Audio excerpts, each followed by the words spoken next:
My boyfriend's making out with my best friend in a resort pool on Instagram, and honestly, I'm not even sad anymore. I'm pissed. Let me tell you how I found out my relationship was a complete lie. Because this is some next-level betrayal that I'm still processing, and you all need to hear this. 3 weeks ago, Brian told me he needed space. Just walked into my apartment, where he'd been basically living rent-free for a year, by the way, and announced he was overwhelmed and needed time to figure things out. Said work was stressing him, he wasn't sure about us anymore, needed a couple weeks to clear his head. I asked him straight up if this was a breakup, and he swore it wasn't. Said he loved me, just needed time alone. He was going to stay at his brother Steven's place, and we'd keep contact minimal while he sorted through his feelings. Fine. Whatever. I told him to take his time and figure his stuff out. I wasn't going to beg someone to stay who clearly had one foot out the door already. He packed a bag and left, and I went about my business. Yeah, it sucked. But I wasn't about to fall apart over a guy who couldn't communicate like an adult. You know who was very supportive during this time? Emily. My best friend of 6 years. The person I trusted with literally everything. She came over that first night with wine, told me Brian was probably just freaking out about commitment, that he'd come around. For the next 3 weeks, she was texting me constantly, inviting me out, being the perfect supportive friend. I told her everything about my relationship with Brian, every argument, every doubt I had, every private thought. She knew it all because that's what best friends do, right? Wrong. 2 Fridays ago, I'm at work during my lunch break, scrolling Instagram while eating a sandwich. Emily's story pops up. Some sunset beach photo. Pretty. Whatever. I swipe to the next one. Brian. In a pool. At a resort. With Emily's arm around him. Next story, them kissing. Full makeout session in the pool. Caption says, "Sometimes the best things are unexpected," with heart emojis. My coworker Maggie asked if I was okay because I guess my face did something dramatic. I showed her my phone and she literally gasped out loud. But here's the thing, I didn't cry. I didn't fall apart. I got angry. I called Emily immediately. Voicemail, called again, voicemail. Texted her asking what the actual hell was going on. No response. Meanwhile, she's posting more stories. Them at a swim-up bar having drinks. Them on the beach, living their best life. Called Brian. Also voicemail. Left him a message telling him to call me back now. Maggie wanted to send me home, but I said no. I finished my entire shift because I wasn't about to let this ruin my day more than it already had. I went home, opened my laptop, and started going through their social media like I was conducting an investigation. And guess what? The signs were everywhere once I knew what to look for. Brian commenting on Emily's gym selfies from months ago, her posting from coffee shops near his work, flirty comments between them that I'd somehow missed. They'd been building up to this right in front of my face. I called my sister Josie and told her. She was ready to drive down from Seattle and commit murder. I told her to calm down because I had this handled. I didn't know how yet, but I knew I wasn't going to just sit around feeling sorry for myself. That whole weekend they posted story after story. Beach photos, dinner photos, couples massage, all of it. And neither of them answered a single one of my calls or texts. Radio silence while they paraded their betrayal all over social media. Monday at work, I was fine, focused. Yeah, some coworkers knew what happened because word spreads, but I held it together. I wasn't going to give them the satisfaction of breaking me. Tuesday, I drove past Steven's place where Brian claimed he was staying. His car wasn't there, obviously, because he was in Florida. Wednesday afternoon, Emily finally called me back. She started with this whole speech about how sorry she was, how things just happened, how she and Brian had been talking for months and developed feelings. She said it so casually, like she was telling me about a new TV show she was watching. I let her talk. Let her explain how they'd connected while Brian was figuring things out. How they'd been fighting their feelings but couldn't ignore them anymore. How Brian had been unhappy in our relationship for almost a year. Then I asked her one question. How long exactly had this been going on? She said months. They'd been talking for months while she was comforting me about my relationship problems. While she was giving me advice about Brian, she was falling for him behind my back. And then she said the thing that made me see red. She said Brian and I were basically over anyway, that our relationship had run its course, and she was actually doing me a favor by helping him move on, that I should eventually be able to be happy for them. I laughed. Then I told her she was delusional if she thought I'd ever be happy about this, and hung up. Called Brian next. He answered this time, launched into this whole explanation about how he never meant to hurt me, how feelings just develop, how he and Emily just fit together in a way we never did. I asked him if he'd been using my best friend to gather information about me, and he said it wasn't like that. Emily just naturally talked about me because she cared. But yeah, he admitted she'd shared things I'd told her in confidence. My fears, my relationship concerns, all of it. He said it helped him understand my perspective better. He helped himself to my private conversations, used them to figure out how to handle me while planning his exit strategy with my supposed best friend. I asked if the space was just an excuse to test drive a relationship with Emily, and he got quiet. Then said it was complicated. He needed time to figure out his feelings, and during that time he realized Emily was what he wanted. I told him we were done, and he could figure out how to get his stuff from my apartment because he was never stepping foot in there again. He asked if we could talk in person when he got back to explain properly, and I said absolutely not. Hung up. And here's where I surprise you. I didn't cry. I didn't fall apart. I got strategic. I went through my apartment and boxed up every single thing Brian had left, called his brother Steven and told him to pick it up by Friday or it was going in the dumpster. Steven was actually apologetic, said he had no idea Brian was in Florida with Emily, thought his brother was actually staying with him and dealing with relationship stuff. Even he'd been lied to. Threw out photos of us, deleted our couple pictures from my phone and social media, removed every trace of him from my life in one productive evening. Thursday, I went to work like normal. Friday, I hit the gym after my shift. Saturday, I deep cleaned my apartment and rearranged furniture so it didn't look like the place where Brian and I had lived together. Sunday, they came back from their trip. I know because Emily posted them at baggage claim looking tan and happy. They immediately started posting couple content, dinner dates, movie nights, acting like they'd been together forever. Our mutual friends were split. Some reached out to me privately saying they couldn't believe Emily would do that. Others just accepted it and commented on their photos like everything was normal. I unfollowed anyone who seemed cool with this situation because I don't need that kind of person in my life. My mom found out from Josie and called me worried. I told her I was fine, really. And I was. I was angry, but I was fine. For the next week, I watched them live their best life on social media. Going to restaurants we used to go to, hanging out with friends, acting like the perfect couple who definitely didn't build their relationship on lies and betrayal. And the whole time I was watching, I was thinking, because here's what Brian and all these cheating guys don't understand. When you betray someone, you don't just lose them. You lose the benefit of everything they knew about you, everything they protected you from, everything they could have warned the next person about. And I knew things about both of them, things they probably hadn't shared with each other yet because they were too busy being caught up in their exciting new forbidden romance. Emily had a history, a pattern. She'd cheated on every single boyfriend she'd ever had. She'd told me this years ago when we were drunk and being honest about our worst qualities. Said she got bored easily, loved the thrill of something new, couldn't help herself when she was attracted to someone. She'd literally cheated on her ex Jason 3 times before he finally dumped her. I'd helped her through that breakup. Listened to her cry about how she wished she could just be faithful, how she knew it was wrong but couldn't seem to stop herself. Brian had no idea he was dating a serial cheater. Probably thought he was special, that what they had was different.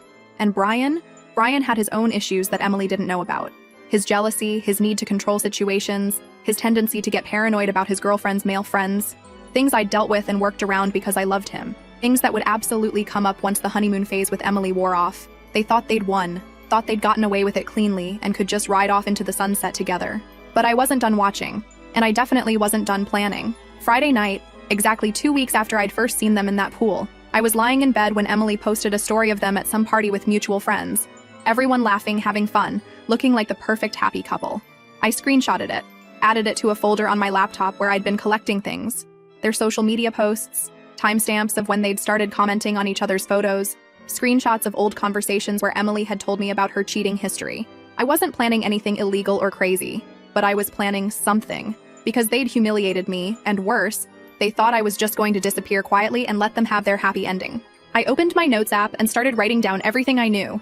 About Emily's patterns, about Brian's jealousy, about their weaknesses and insecurities and the things that would inevitably cause problems between them. Then I started thinking about Jason, Emily's ex who she'd cheated on repeatedly, the one who'd finally had enough and dumped her.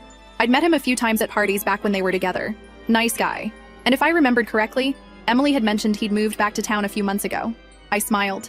And if Emily thought she could just move on to her next victim without consequences, she was about to learn otherwise. I closed my laptop and went to sleep. For the first time in 2 weeks, I slept great. Because tomorrow I was going to start putting things in motion. Update. Okay, so remember how I said I had a plan? Well, it came together fast, and honestly, it's kind of genius if I do say so myself. Monday morning, I'm at Target picking up laundry detergent and some other random stuff before work, when I literally run into Brian. Like, actually almost crashed my cart into him in the cleaning supplies aisle. He was with Emily. The look on all our faces was priceless. Emily grabbed Brian's arm like I was about to attack them or something. I just stood there with my cart, staring at them. Brian actually had the nerve to smirk at me. Smirk. Then he put his arm around Emily's waist and pulled her closer. Made this whole show of kissing her cheek while looking directly at me. Emily giggled like this was all so amusing. He goes, "Hey, didn't expect to see you here. You doing okay?" In this fake concerned voice that made me want to throw my detergent at his head. I said I was doing great, thanks for asking. Emily jumped in with this sugar-sweet voice saying she hoped there were no hard feelings, that they were just following their hearts, and she hoped I could be mature about the situation. Mature. She wanted me to be mature after what they did. Brian chimed in saying, yeah, it would be really sad if I couldn't move on and kept dwelling on the past. That I should focus on finding my own happiness instead of being bitter. Emily nodded along like they'd rehearsed this whole speech. I smiled and told them I hoped they were very happy together. Emily looked surprised, like she expected me to make a scene. Brian looked almost disappointed that I wasn't giving him the drama he clearly wanted. I walked away fuming, but I kept my cool. I wasn't going to give them the satisfaction of seeing me upset. Wednesday, I was at the pharmacy working the register when Emily came in. Of course. She walked right up to my register with her prescription even though there were 2 other registers open. She wanted to rub this in my face. She stood there while I processed her prescription, acting all friendly, asking how I'd been, saying we should grab coffee sometime and talk things through like adults. I told her I was pretty busy these days and she goes, "Oh, I'm sure, must be hard adjusting to being single again." Then she leaned in and whispered that Brian was amazing, better than she'd ever expected, and she was so grateful things worked out the way they did. Said maybe if I'd been better at keeping him interested, he wouldn't have looked elsewhere. I handed her the prescription bag without saying a word. She left looking satisfied with herself. That night, I sat down and really thought about what I wanted. I didn't want Brian back. Watching him at Target made that crystal clear. He was a smug asshole who thought he'd won. Emily was a snake who got off on rubbing her betrayal in my face. I wanted them to hurt the way they hurt me. And just getting back together with Brian wasn't enough. They needed to experience real betrayal, real humiliation. That's when I remembered Jason, Emily's ex who she'd cheated on multiple times. The one she told me about during one of our drunk heart-to-hearts years ago. She'd said he was boring, that she couldn't help cheating because she needed excitement, that she wished she could be faithful, but she just got bored so easily. I found him on Instagram through Emily's old photos from 2 years ago. He was tagged in a bunch of them from when they were together. Looked like a decent guy. Into hiking and craft beer, seemed pretty normal. I sent him a DM Friday night, introduced myself as Emily's friend, said I had some questions about their relationship if he had time to talk. He responded Saturday morning saying sure, he'd be happy to talk about Emily since she'd apparently moved on to destroying other people's friendships now, so he'd seen the social media drama. We met Sunday afternoon. Jason showed up in a hoodie and jeans looking exactly like his photos. We grabbed a table in the back and I just laid it all out for him. How Emily had been my best friend, how she'd slept with Brian while pretending to support me, the whole thing. He wasn't even surprised. He said that was classic Emily behavior. Told me about how she'd cheated on him with his coworker, then with a guy from her gym, then with some random dude she met at a bar. Every time she'd cry and apologize and swear it would never happen again. Every time he'd believed her because he loved her and thought she could change. I asked him when they broke up and he said about 9 months ago. Final straw was when he found messages on her phone to 3 different guys, all flirty and inappropriate. He'd confronted her and she'd tried to turn it around on him, saying he was too boring and didn't give her enough attention. Then I asked him the important question. Had Emily contacted him recently? He pulled out his phone and showed me messages from the past week. Emily had texted him Tuesday saying she missed him and wanted to catch up. Thursday, she'd sent him a photo of a restaurant they used to go to saying it made her think of him. Friday, she'd asked if he wanted to grab drinks sometime. He'd been ignoring her messages because he wasn't about to fall for her manipulation again. But seeing the dates, I realized she'd started reaching out to Jason right around when she and Brian got back from Florida. While she was posting couple photos with Brian, she was already lining up her next option. I leaned back and told Jason I had a proposition for him. He raised his eyebrows and asked what kind of proposition. I told him I wanted to expose Emily for exactly who she was. Show Brian and everyone else that she was a serial cheater who would never change, but I needed his help to do it. He asked what I had in mind, and I laid it out. I wanted him to respond to Emily's messages, agree to meet up with her, let her flirt and escalate things the way she always did. And when she inevitably tried to sleep with him, because based on her pattern that's exactly what would happen, I wanted him to record it. Jason stared at me for a long moment. Then he asked if I was serious, and I said completely serious. Emily destroyed my relationship and my friendship, and was now rubbing it in my face at every opportunity. She deserved to have Brian see exactly who he'd chosen over me. He said he'd think about it. Asked me to give him a day to decide if he wanted to get involved in this level of drama. Monday evening, he texted me. He was in. We met again Tuesday at a burger place near the mall to plan everything out. Jason said Emily had texted him again Monday night asking if he'd gotten her messages. He'd responded that morning saying, yeah, sorry, he'd been busy with work but would love to catch up. She'd responded within minutes, saying she was so glad, they should definitely get together soon, she had a lot to tell him. Jason showed me the messages, and I could literally see her setting things up. The flirty undertones, the I've been thinking about you, all of it. I told Jason to suggest meeting Thursday for drinks, somewhere public but with booths where they could talk privately. He sent the message while we were sitting there and Emily agreed immediately. We spent the next hour going over the plan. Jason would meet her for drinks, let her talk and flirt and work her way up to suggesting they go somewhere more private. If she made a move, he'd go along with it, but make sure his phone was recording. I gave him specific instructions on how to position it so it would capture everything clearly. He asked me if I was sure about this, and I said absolutely. Emily had made her choices. She'd betrayed me, humiliated me, and was now actively taunting me while already lining up her next victim. She deserved whatever was coming. Wednesday, I saw Brian and Emily together at the grocery store. They were in the produce section, and I heard Brian before I saw him. He was telling Emily loudly that his ex, me, had seemed really pathetic when he ran into her at Target, like she was barely holding it together. Emily laughed and said something about how I'd always been weak and emotional. I ducked behind the bread display before they saw me, listened to them trash talk me for another 5 minutes. Brian said he felt bad for me because clearly I'd had no idea he was unhappy, and that must be such a blow to my ego. Emily said I'd probably never find anyone as good as him, and I'd regret losing him. The audacity. He left me, remember? After asking for space to screw my best friend? But I didn't confront them. I just left my cart and walked out of the store because I knew if I stayed, I'd say something I couldn't take back. And I needed them to think I was broken, needed them to feel smug and comfortable while my plan came together. Thursday, I texted Jason, good luck. He sent back a thumbs up and said he'd message me when it was done. I spent that evening pacing my apartment anxiously, checking my phone every 5 minutes.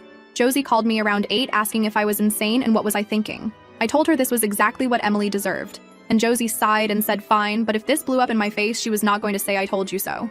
Around 11, Jason texted me, "It worked. Got everything. You were right about her." I called him immediately. He answered and I could hear he was in his car.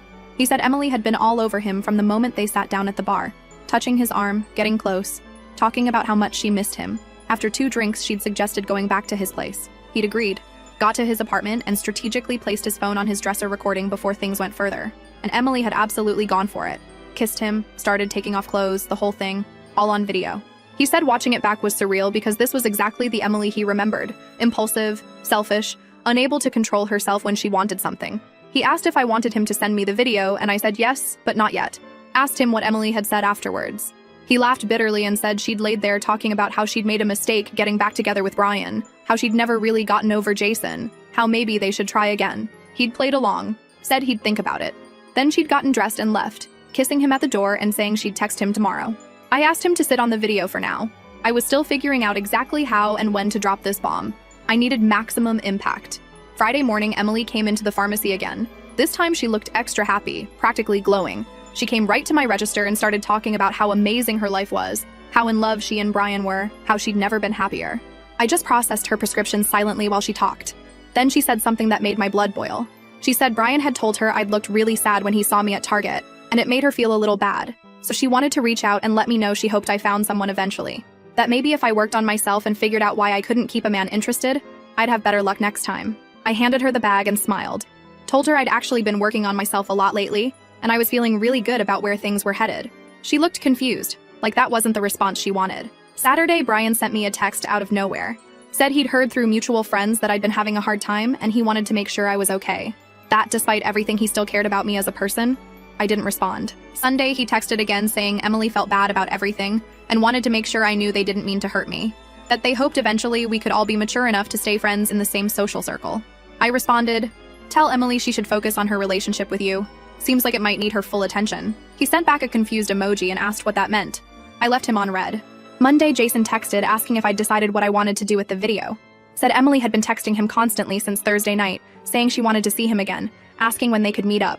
She was already fully checked out of her relationship with Brian while still posting couple photos with him on Instagram. I told Jason to hold tight, that I was waiting for the perfect moment. And then Tuesday morning, that moment arrived.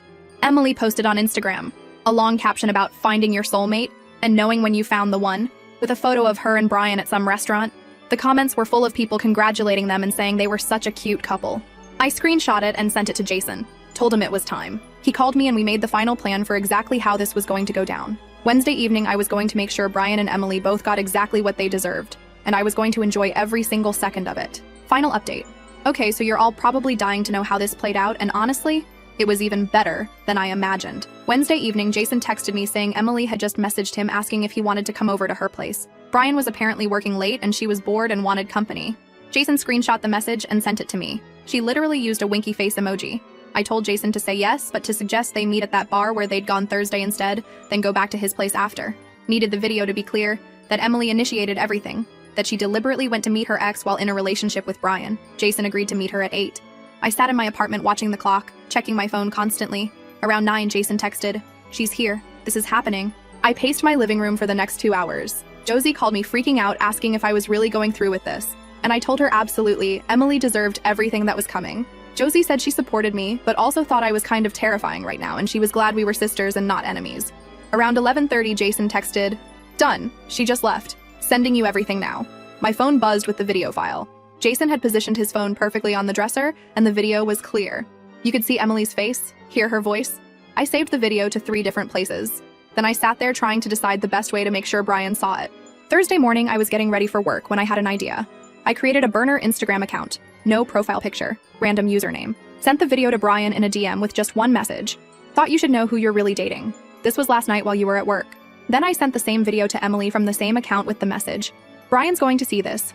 Might want to get your story ready." I went to work feeling powerful for the first time in weeks. Maggie asked why I looked so happy, and I told her she'd find out soon enough. Around noon, my phone started blowing up. Brian was calling me. Emily was calling me. Texts from both of them. I ignored everything and kept working. The messages from Brian went from confused to angry to desperate over the course of 3 hours. He called me 11 times, left voicemails ranging from asking what was going on to demanding I call him back to literally begging me to pick up. Emily's messages were different. She started with asking what I'd done, then moved to threatening me, then trying to play victim, saying I was ruining her life and I was a terrible person for recording her without permission. I didn't respond to any of it. Around 4, my manager Blake pulled me aside and said I was getting a lot of personal calls and texts, and was everything okay? I told him everything was fine, just some drama with my ex that would blow over soon. He said okay, but maybe put my phone on silent for the rest of my shift. When I got off work at 6, I had 43 missed calls and over 100 texts. Most from Brian, some from Emily. I got in my car and finally listened to Brian's voicemails. The first few were him asking me to call him, saying he really needed to talk. Then they got angrier. Him saying I was a psycho for sending that video, asking where I even got it, demanding to know if I'd hired someone to follow Emily. Then the tone shifted completely. Voicemail number 8 was him sobbing. Actual crying, voice breaking, barely coherent. He said he'd confronted Emily about the video and she'd admitted it was real, that she'd slept with Jason Wednesday night, that she'd been texting him for weeks, that everything he'd left me for was a complete lie. He begged me to call him back, said he needed to talk to someone who understood him, that I was the only person who really knew him and he'd made the biggest mistake of his life. Voicemail 9 was him saying Emily had tried to blame me, saying I'd somehow set this whole thing up and manipulated Jason into sleeping with her, that I was obsessed with ruining their relationship because I couldn't handle being alone. Brian said he'd told her that was insane, but then he started wondering if maybe I had been involved and could I please just call him and explain what happened. Voicemail 10 was back to sobbing. He said Emily had admitted she'd cheated on all her exes, that she'd told him she couldn't help herself, that she got bored easily, that she'd probably never be faithful to anyone. He said he felt like an idiot for believing she was different with him. I sat in my car in the pharmacy parking lot listening to him fall apart, and I felt nothing. No sympathy, no satisfaction, just this cold certainty that he deserved every second of this pain. I deleted all the voicemails without responding. Emily's texts were a different story. She started by calling me every name in the book, saying I was psychotic, that I'd orchestrated this whole thing, that I'd somehow convinced Jason to sleep with her and record it just to break her and Brian up, that I was obsessed with Brian and couldn't handle that he'd moved on. Then she switched tactics and tried to play victim, said she'd made a mistake, but everyone makes mistakes and I was being vindictive and cruel. That real friends forgive each other and we could work through this if I'd just be reasonable. That Brian had believed her that this was all my fault and we could both move past this if I'd just admit what I'd done. Except apparently Brian didn't believe her because his messages told a completely different story. Then Emily got desperate. Said she was sorry for everything, that she knew she'd hurt me but this was too far. That ruining her relationship was petty and immature, that I should be ashamed of myself for sinking to this level. I finally responded to her with one message. You ruined your own relationship the second you decided to cheat, just like you've ruined every relationship you've ever had. I didn't make you sleep with Jason. You did that all by yourself. She tried calling me immediately. I declined and blocked her number. Friday morning, Brian showed up at my apartment. I'd just gotten out of the shower and was getting ready for work when I heard pounding on my door. I looked through the peephole and there he was. I opened the door but didn't let him in. He immediately started talking, words tumbling out so fast I could barely follow. He said he'd ended things with Emily, that she was a liar and a cheater, that he never should have believed anything she said, that she'd manipulated both of us and played us against each other. I crossed my arms and asked him why he was at my door. He said he needed me, that I was the only good thing he'd ever had and he'd thrown it away for someone who never cared about him at all, that Emily had used him to get back at me and he'd been too stupid to see it, that everything she'd told him about our relationship being broken was a lie because she wanted to justify her own actions. I asked him if he really thought Emily manipulated him, or if maybe he just wanted to believe her because it was easier than admitting he was a cheater who destroyed his relationship for someone who seemed exciting and new. He started saying it wasn't like that. Emily had pursued him. She'd made him feel things he'd never felt before. Then he caught himself and said, but none of that mattered because it was all fake and I was the one he really loved, and could we please just talk about fixing this? I told him there was nothing to fix, that he'd made his choice when he asked for space to explore his feelings for my best friend, that what happened with Emily was exactly what he deserved and I wanted no part of his mess. He started crying. Actually crying right there in my doorway. Said he'd lost everything, his relationship, his friends who were taking my side, his self-respect. That Emily had already moved on and was apparently talking to Jason about getting back together while he had nobody. That I was his only chance at happiness and he was begging me to give him another chance.